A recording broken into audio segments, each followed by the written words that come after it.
Alors, je voulais vous parler de ce petit extrait vidéo que j'ai trouvé, qui est assez symptomatique de tout ce qu'on nous montre aujourd'hui dans les médias et dans la médecine en général concernant les allergies et qui, à mon sens, pose un problème assez important, tout simplement parce que il montre la façon dont on veut résoudre ce problème. Je vous laisse un bout de l'extrait et après on discute.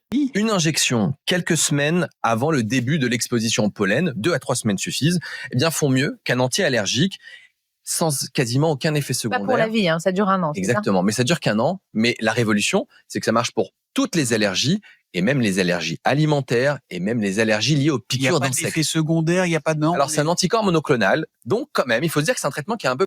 Alors, on arrête ici. Je vous explique. En gros, ce qu'il est en train de nous dire, c'est qu'on peut trouver un remède miracle pour soigner tous les symptômes de l'allergie, et c'est peut-être vrai, et ça pourra peut-être être bénéfique parce que il y a des gens qui en souffrent vraiment, et moi-même j'en ai souffert beaucoup, c'est très désagréable.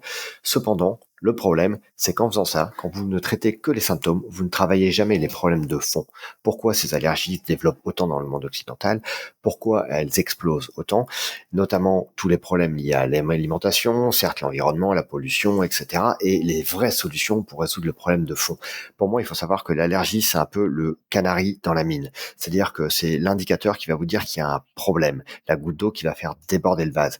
Et c'est presque une chance d'avoir ces allergies parce qu'elles vont vous indiquer que vous avez un problème beaucoup plus important, inflammatoire généralement, ou un problème de santé qui peut être plus profond, que vous n'allez pas traiter parce qu'une fois que vous êtes guéri, une fois que vous n'avez plus les symptômes, vous n'aurez plus cette motivation, cette volonté pour traiter le problème de fond. Et généralement, ce qui risque d'arriver, c'est que c'est des surproblèmes qui risquent d'arriver plus tard à cause de ça. Voilà, je détaille un peu plus dans ma vidéo précédente comment mon expérience et comment moi j'ai réussi à traiter un peu tous ces problèmes et à arriver à des solutions qui me permettent de vivre correctement aujourd'hui avec ces allergies en minimisant très grandement les effets et en minimisant les symptômes au maximum. Je vous invite à aller la regarder ici. Merci. Un peu particulier puisque c'est pas un simple anti-allergique. Et donc, il faudra se poser la question de quelle est la balance bénéfice-risque, quel bénéfice j'ai pour quel risque.